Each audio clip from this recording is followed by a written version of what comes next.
I'm embarrassed to tell such an intimate story, but I feel I need to share it to clear my conscience. I'm 42 years old and have been married to Jack for 15 years. I always thought we had a solid marriage. Until, well, let me tell you from the beginning. Jack has always been a hard worker. When we got married, his dedication was one of the things I admired most about him. I thought that over time, we would achieve a better balance between his work and our life together. But things didn't turn out as I expected. Over the years, his workdays became longer and longer. He would come home late, tired, with barely enough energy to eat dinner and go to sleep. He spent weekends recovering from the exhaustion accumulated during the week. At first, I tried to be understanding. I told myself it was a phase, that things would soon improve. But months turned into years, and the situation remained the same. I felt increasingly lonely, like a stranger in my own home. I tried to talk to Jack about it several times, but we always ended up arguing. He said he was doing it for us, to give us a good life. I replied that I preferred having fewer material things and more time together. But nothing changed. It was during this time that Tyler, my sister's son, started visiting us more frequently. Tyler is 28, a cheerful and energetic guy. At first, his visits were sporadic, but gradually they became more regular. He would come with the excuse of helping me with some household chores or simply to keep me company. I remember the first time I realized something was changing between us. We were in the kitchen, preparing dinner. I was chopping vegetables and Tyler was telling me a funny anecdote from work. Suddenly, I cut my finger with the knife. It wasn't serious, but Tyler reacted as if I had cut off my arm. He quickly approached, took my hand in his, and examined the wound with a concern that seemed excessive to me. Our eyes met, and, for a moment, I felt a connection that went beyond simple family affection. I tried to ignore that feeling, to convince myself that I was imagining things. But from that day on, I started noticing small details. The way Tyler looked at me when he thought I wasn't noticing. How he would find any excuse to be near me, to brush my hand or arm as if by accident. And the worst part is that I started looking for those moments too. Our relationship evolved slowly. The conversations became deeper, more intimate. Tyler listened to me in a way that Jack hadn't in years. He made me feel valued, understood. And little by little, without realizing it, I fell in love with him. The first time we kissed was on a Sunday afternoon. Jack had gone out to play golf with some clients, and Tyler came over with the excuse of helping me fix a bookshelf. We were in the living room, laughing about something silly, when suddenly there was silence. We looked at each other and, without saying a word, we moved closer to each other. The kiss was soft at first, almost shy, but it quickly became passionate, urgent. When we separated, we were both breathless and scared by what had just happened. That kiss opened the door to a clandestine relationship that lasted for months. We would see each other whenever we could, taking advantage of any moment when Jack wasn't home. The adrenaline of the forbidden, mixed with guilt and fear of being discovered, created an explosive mix of emotions. I remember one afternoon in particular. Jack had called to say he would be late, as usual. Tyler came over and we spent hours making love in our marital bed. It was passionate, intense, but when we finished, I was overwhelmed by such a strong feeling of guilt that I started crying. Tyler hugged me, trying to console me, but I could see in his eyes that he felt bad about what we were doing too. As time passed, the situation became increasingly unsustainable. The guilt was eating me up inside. Every time Jack kissed me or hugged me, I felt as if they were stabbing me in the heart. Tyler was suffering too. I could see it in his eyes, in the way his smile had become sad and forced. We tried to end the relationship several times, but we always fell back into it. It was like an addiction. We knew it was destroying us, but we couldn't stop. Until one night, everything exploded in the most unexpected way. It was a Friday night. Jack had called to say he had a business dinner and would be home late. Tyler came over, and like so many other times, we ended up in the bedroom. We were so absorbed in each other that we didn't hear the knocks on the front door. Suddenly we heard voices in the hallway, and before we could react, the bedroom door burst open. There, in the doorway, were two police officers, a man and a woman, both with expressions of surprise that quickly turned to discomfort. Tyler and I were paralysed, naked under the sheets, unable to utter a word. "Ma'am, are you all right?" asked the female officer, her hand instinctively on her weapon. It took me a few seconds to react. Yes, I'm fine," I managed to stammer. What's going on?" The male officer cleared his throat, visibly uncomfortable. "We received a call from one of your neighbours. They reported strange noises and suspicious movements in the house. They thought it might be a robbery or something worse." The shame I felt at that moment is indescribable. I wanted the earth to swallow me up. Tyler was as pale as a ghost, not daring to look at the officers. "Everything's fine, officers," I said, trying to sound calm. "There's been a misunderstanding." The officers exchanged a look. It was evident that they had realised the situation. "May I ask who the gentleman is?" asked the female officer, pointing at Tyler. I felt as if I had been doused with cold water. What could I say? The truth? Lie? Any answer seemed equally terrible. He's my nephew," I finally responded, feeling each word burn my throat. The officer's eyes widened even more. The situation, already uncomfortable, had just become 1,000 times worse. "Ma'am," said the male officer, in a tone that mixed professionalism and disgust. "I understand this is a delicate situation, but I must ask you both to get dressed and accompany us to the station to clarify this matter." Tyler finally found his voice. "Please, officers, this is a misunderstanding. Nothing illegal has happened here." The officers exchanged looks again. "Even so," said the female officer, "we need to take your statements. We'll give you a few minutes to get dressed. We'll wait for you in the living room." With that, they left the room, closing the door behind them. Tyler and I looked at each other, panic reflected in our eyes. "What are we going to do?" Tyler whispered, his voice trembling. I had no answer. My mind was a whirlwind of chaotic thoughts. How had we come to this? What would happen now? Would Jack find out? My family? Shame and fear paralysed me. We got dressed in silence, each lost in our own thoughts. When we left the room, the officers were waiting for us in the living room, their expressions serious and impassive. The trip to the police station was the longest of my life. Sitting in the back seat of the patrol car, with Tyler beside me, I felt like my whole world was crumbling. The officers tried to ask some questions during the trip, but I could barely respond with monosyllables. At the station, they separated us to take our statements. I spent hours answering questions, explaining over and over again the nature of my relationship with Tyler, assuring them that everything had been consensual, that there had been no coercion or abuse of any kind. I felt like a criminal, although technically I hadn't committed any crime. When they finally let us go, it was already dawn. Tyler and I left the station without looking at each other, without speaking. The shame and guilt were too great. "I'll take you home," Tyler muttered when we got to his car. The ride back was silent.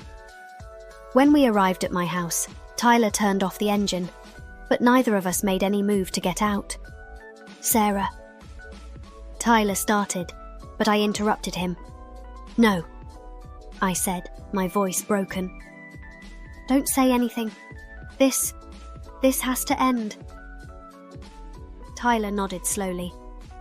"I know," he said softly. "I'm so sorry, Sarah, for everything." I got out of the car without saying another word. I entered the house, closed the door, and collapsed right there on the floor of the entryway, crying like I had never cried before in my life. The following weeks were a nightmare. I lived in constant fear that Jack would find out, that the neighbours would start talking, that my family would discover what I had done. Every time the phone rang, every time someone knocked on the door, I felt my heart stop. Jack noticed something was wrong, of course. How could he not? I was distant, nervous, startling at anything. When he asked me what was wrong, I told him it was stress from work, that I wasn't feeling well, any excuse I could think of. Tyler stopped coming over naturally. When Jack asked about him, I said he was very busy with his new job. The lie hurt, but what else could I do? Months passed before I could sleep a whole night without waking up startled, in a cold sweat, convinced that Jack knew everything and was about to throw me out of the house. Little by little, the constant anxiety gave way to deep depression. I realised that I had not only betrayed Jack, but also myself. I had thrown away years of marriage, risked my reputation and my relationship with my family, all for an affair that should never have happened. I thought many times about confessing everything to Jack. I even wrote several letters explaining what had happened, but I never had the courage to give them to him. How could I destroy his world like that? How could I hurt him so much? One day, several months after the incident with the police, Jack came home early. I was surprised to see him walk through the door in the middle of the afternoon, something that hadn't happened in years. "Sarah," he said to me, his voice serious, "we need to talk." I felt the ground open up beneath my feet. This was the moment I had feared so much. Somehow he had found out. Everything was going to end. We sat on the living room couch. Jack looked me in the eyes and took my hands in his. "I've been thinking a lot lately," he began. "I've realised that I've been so absorbed in my work that I've neglected the most important thing in my life. You." It wasn't what I expected to hear. I was left speechless, unable to process what was happening. "I've seen you sad, distant," Jack continued. "At first I thought it was just a phase, but I've realised that the problem is me. I've been so busy trying to give us a good life that I've forgotten to live that life with you." Tears started running down my cheeks. Jack gently wiped them away with his fingers. "I've asked for a reduction in my work hours," he said. "I want to spend more time with you, Sarah. I want to make up for lost time. If you want to, of course." At that moment, I felt as if a huge weight had been lifted from my shoulders. It wasn't relief at not being discovered. It was something deeper. It was the realization that, despite everything, there was still a chance for us. "Yes," I said through tears. "Yes, I want to." We hugged and stayed that way for what seemed like an eternity. In that embrace was everything. The forgiveness I needed, but that Jack didn't know he had to give. The promise of a new beginning. The hope for a better future. 2 years have passed since that day. Jack kept his promise. He spends more time at home. We go out together. We travel. We have rediscovered the love that united us at the beginning. It hasn't been easy. The guilt for what I did is still there. A constant reminder of how close I came to losing everything. Tyler moved to another city shortly after that night at the police station. We see each other at family gatherings, but our relationship is now distant and formal. Sometimes, when our eyes meet, I can see in his eyes the same regret that I feel. But I also see relief. Relief that that madness ended before it completely destroyed our lives. I've learned a lot from this experience.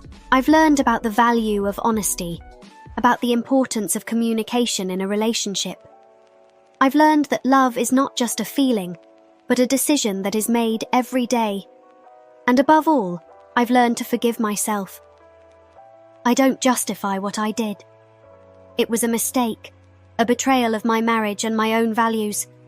But I understand now that this mistake doesn't define me. What defines me are the decisions I make every day to be a better person, a better wife. Jack never found out about my affair with Tyler, and sometimes I wonder if I should tell him. But every time I think about it, I come to the same conclusion. Nothing would be gained by it. It would only cause unnecessary pain. My punishment is to live with the guilt, and my redemption is to work every day to be worthy of the love he gives me. A few months ago, we had a family gathering. Tyler was there with his new girlfriend. Seeing them together produced a strange mix of emotions in me. On one hand, I felt a pang of jealousy that immediately embarrassed me. On the other hand, I felt relief and joy to see that he too had moved on with his life. During the gathering, there was a moment when Tyler and I were left alone in the kitchen. The silence was uncomfortable, loaded with unspoken words and memories that we both wanted to forget. "Sarah," Tyler finally said, his voice barely a whisper. I wanted to apologize for everything." I looked him in the eyes and saw in them the same regret that I felt. "There's nothing to apologize for, Tyler," I replied. "We both made a mistake. The important thing is that we learned from it." Tyler nodded slowly. "Are you happy?" he asked after a moment. "Yes," I replied without hesitation. "And you?" A small smile appeared on his lips. "I am too." At that moment, Jack entered the kitchen. He looked at both of us, and for a second, I felt my heart stop. But then he smiled, completely unaware of the history Tyler and I shared. "What are you two hiding in here?" Jack joked. "Come on, Aunt Martha is about to cut the cake." We left the kitchen, the three of us together, and at that moment I felt that a chapter of my life was definitively closing. Tyler and I had found a way to coexist, to be family without the past poisoning the present. That night, when Jack and I returned home, I felt overwhelmed by a wave of gratitude. As he prepared for bed, I stayed in the living room, looking at the photos from our wedding that hung on the wall. How could I have risked all of this? I asked myself. The answer, I know now, is that I was lost. I felt alone, abandoned, and instead of facing those feelings and talking to Jack, I looked for an easy way out. A way out that almost cost me everything I loved. "Are you coming to bed?" Jack's voice pulled me from my thoughts. I turned and saw him there, in the doorway of our bedroom, smiling at me with that smile that made me fall in love so many years ago. And at that moment, I felt my heart fill with a love so pure and strong that it almost hurt. "Yes, I'm coming," I replied, returning the smile. That night, as I lay in bed next to Jack, listening to his calm breathing as he slept, I made a silent promise. I promised that I would never take our love for granted again, that I would fight every day to keep our relationship alive, that I would be honest, not only with Jack, but with myself. Several years have passed since that affair with Tyler, and although the memory still produces a twinge of shame, it no longer torments me as before. I've learned to live with it, to accept it as part of my story, a painful but necessary lesson. Jack and I have grown together since then. We've learned to communicate better, to express our needs and frustrations in a constructive way. We've rediscovered the pleasure of small things, a shared coffee in the morning, a walk in the park holding hands, a movie on the couch on a Sunday afternoon. I can't say our marriage is perfect. We still have disagreements, there are still difficult days. But now we face those challenges together, as a team. And every time we overcome an obstacle, our bond grows stronger. Sometimes, when I look back, I wonder what would have happened if things had been different. What would have happened if the police hadn't interrupted that night? Would I have had the courage to end my affair with Tyler on my own? Or would we have continued until we were inevitably discovered, destroying our lives and those of those around us? I'll never know, and honestly, I prefer not to know. I prefer to focus on the present, on the love that Jack and I have rebuilt, on the life we are creating together. A few weeks ago, Jack surprised me with a proposal. He wants us to renew our wedding vows. At first, the idea scared me. How could I stand in front of our friends and family and promise fidelity when I had broken that promise in the past? But then I realized that was exactly why I should do it. Not to erase the past, but to reaffirm our commitment despite it. To prove, to ourselves and to the world, that our love is stronger than our mistakes. So I said yes. In a few months, Jack and I will stand in front of an altar and promise each other eternal love once again. And this time, when I say I do, I'll do it with a deeper understanding of what that commitment means. I'll do it knowing the value of what we have and how easy it is to lose it if we don't take care of it. I don't know what the future holds for us. I don't know if I'll ever have the courage to tell Jack the whole truth about what happened with Tyler. Part of me thinks I should, that he deserves to know the whole truth. Another part fears that truth could destroy everything we've rebuilt. For now, I've decided to keep that secret. Not out of cowardice, but because I believe revealing it now would cause more harm than good. Maybe someday, when our relationship is even stronger, when we're even more secure in our love, I'll find the courage to confess everything. Meanwhile, I live each day trying to be the best version of myself. I try to be the wife Jack deserves, the woman I always wanted to be. And although the path isn't always easy, although sometimes the guilt still weighs on me, I know I'm going in the right direction. This is my story. A story of mistake and redemption, of betrayal and forgiveness, of loss and renewal. It's not a story I'm proud of, but it's my story. And if sharing it can help someone else avoid the same mistakes I made, then it will have been worth telling, because in the end, that's what we all are, a collection of stories, some happy, others sad. This is my story. A story of mistake and redemption, of betrayal and forgiveness, of loss and renewal. It's not a story I'm proud of, but it's my story. And if sharing it can help someone else avoid the same mistakes I made, then it will have been worth telling. Because in the end, that's what we all are. A collection of stories, some happy, others sad. A woman who, despite everything, still believes in love. And if there's one lesson I'd like others to learn from my story, it's this. Love isn't something that just happens. It's something you choose every day. It's waking up every morning and deciding to love your partner, even when it's difficult, even when it hurts. It's being honest, even when the truth is uncomfortable. It's forgiving, not only others, but also yourself. Because in the end, that's what saves us. Our capacity to love, to forgive, to grow. And if my story can inspire someone else to fight for their love, to be honest with themselves and others, to forgive and seek forgiveness, then it will have been worth living and telling. This is my story, a story of love, betrayal, and redemption. A story that has taught me that even in our darkest moments, there's always hope. There's always a chance to start over, to be better, to love more deeply. And that, I believe, is the most valuable lesson of all.